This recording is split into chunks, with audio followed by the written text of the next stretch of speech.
So giving away these important things to you, it's almost like it releases you from this artificial bond that we create with physical items. And then it benefits somebody else. And even if we benefited from those things before, there's a kind of freedom that comes with having nothing.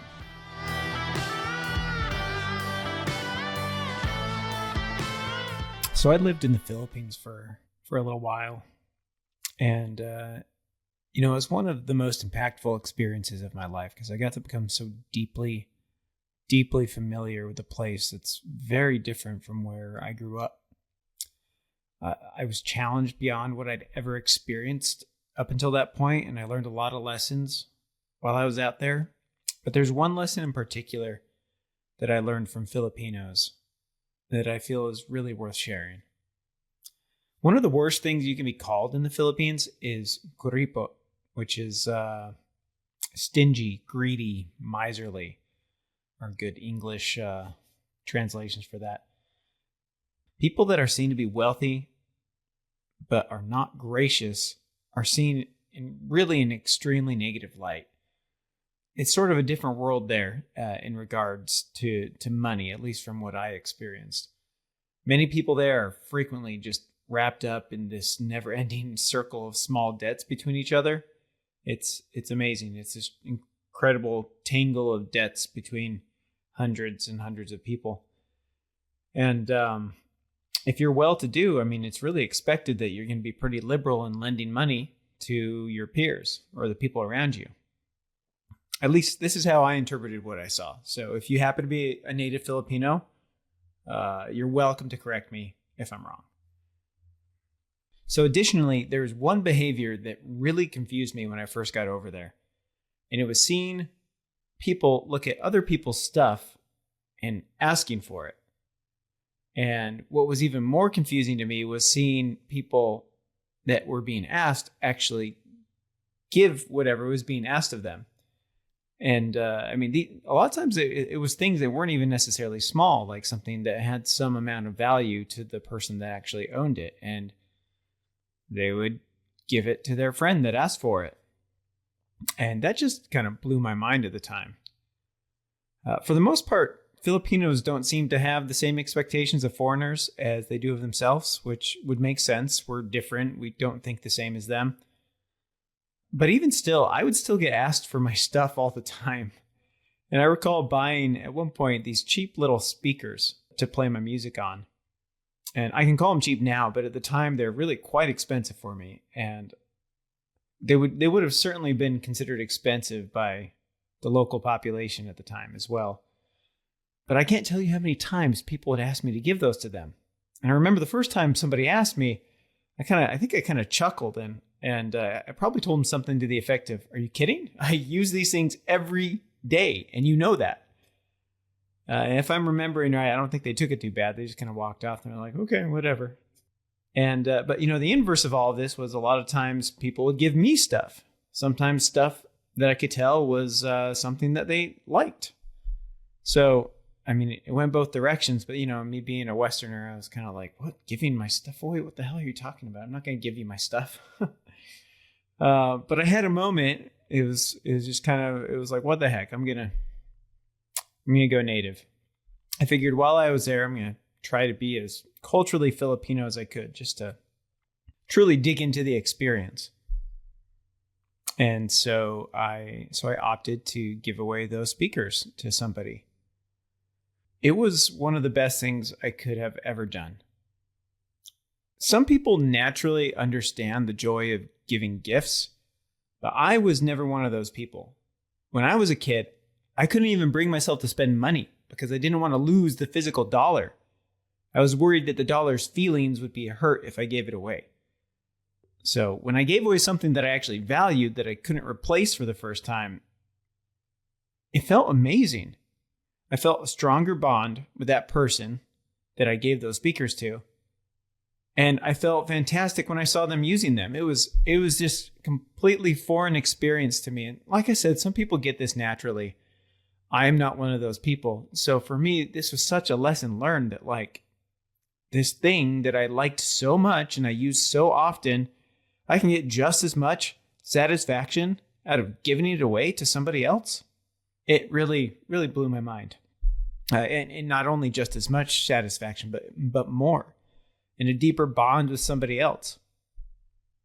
It's pretty easy to go buy a present for somebody, but something that you actually use and like, and having to give that away is a little harder. See, that which we give our time and attention to is generally the things, those are generally the things that we value. So consequently, when we give up something that has real value, it's kind of showing that you value the person to whom you're giving it more than that thing. Now, some people don't know how to receive gifts. Some people are not very good at showing gratitude. And obviously, you got to be a little strategic about who you want to actually give something to, because, you go and, you see some woman that infatuates you and you want to give her some expensive thing that you have. She's probably not going to appreciate it, especially if you don't know her that well. But on the other hand, somebody that you actually have an existing bond with and already have a strong bit of a relationship with, like, it just makes that bond stronger. So giving away these important things to you, it's almost like it releases you from this artificial bond that we create with physical items. And then it benefits somebody else. And even if we benefited from those things before, there's a kind of freedom that comes with having nothing. So when my kids fight over toys or other things, I've adopted this phrase. I say, things don't matter, people do. And so a good question to ask yourself is, what would you be without your things? See, I love my things. And I understand how a person can get attached to things. Like I said before, like I had this like personal connection with the physical dollars that I had when I was a kid. Didn't want to hurt their feelings. And even now, especially have a fondness for certain tools that I use all the time. Like I have a drill that I've used more times than I can count. And I look at that thing and I feel like I'm looking at my old friend. It's like, it's what I would imagine like in a movie, like some medieval soldier looking at his sword and his dear friend that's seen him through all the battles. That's like an exaggerated version of the feeling I get when I look at my stupid drill. But, if I didn't have that thing, I would still be me. Things are tools and nothing more. Tools for entertainment, tools for productivity, tools for surviving, tools for status, tools for whatever you need. Even your body is essentially a tool for survival and pleasure. And like it's everything physical is basically just a tool to serve us, that piece of us that, or I guess you could say our soul. So the less dependent we become on things for our happiness, the more you have to find that happiness inside of yourself. And a person that can find happiness regardless of what they have would probably be the freest person on earth. When we have a thing, it becomes like an extension of ourselves to some degree. Our minds catalog the item as a thing we can use almost as if it was an extra limb. But people can't handle that much stuff. That's why we feel good when we consolidate everything. We get rid of half of our crap and then we've only got so much stuff. And it's usually only the most useful that we keep. And it feels amazing because our whole life has been simplified. We have less things that are less limbs, so to say, that our body's trying to keep track of. That being said, it's hard to give up a limb, or in this case, some item that we use a lot. But we gain a couple of things when we do it. One of them is a release from that bond that we create to that physical item and the joy of being able to see another person benefit. Some people are just so natural at this. It's almost like they get a high off of it. And I could say, to some degree, I get it. I get a little bit of a high off of giving something, giving gifts to people and seeing them really appreciate them. So just to put a little perspective on the things in our lives, if they were as important as we thought they were, we would never want to go on vacations because we'd have to leave so much stuff. But oftentimes when we go on vacation, we don't even want to come back, regardless of whether or not we have our stuff. In fact, we wish we could just stay longer. See, the things are novel, They're useful, they're fun, but they are temporary. And so what if a thing that's in our life spends just a little less time with us? Before you had whatever that thing is, you were likely happy. And when you first acquired whatever that thing is, physical or even abstract, even like some level of status even, before you acquired that thing, you were happy. And after you acquired that thing, it probably made you real happy at first, and then it just became the new normal. And then you went looking for something else because you wanted a new thing. You wanted something more special, more better, something else to adorn yourself with.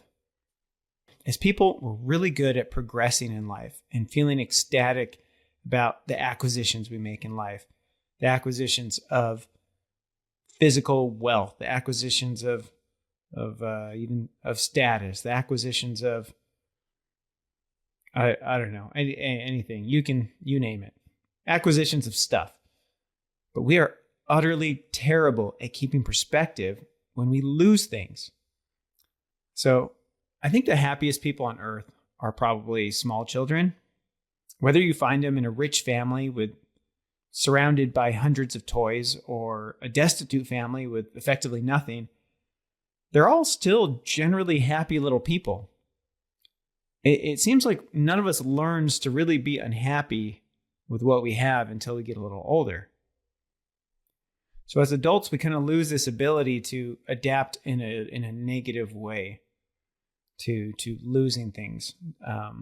Whereas little children, it's like, well, even little children aren't great at losing things. If you take a toy away from them, they're going to be sad. But, the discontent is usually fairly short-lived relative to a grown-up who will carry that discontent for a long, long time, even forever sometimes, if the thing was big enough. But imagine if you could gain the superpower of not being affected by having to reduce your material wealth. What if you could have nothing except the clothes on your back tomorrow, with everything you own taken from you? Imagine if that could happen and you could still feel happy. I mean, that would be a superpower that rivals the best of them. I'd take that over laser vision any day.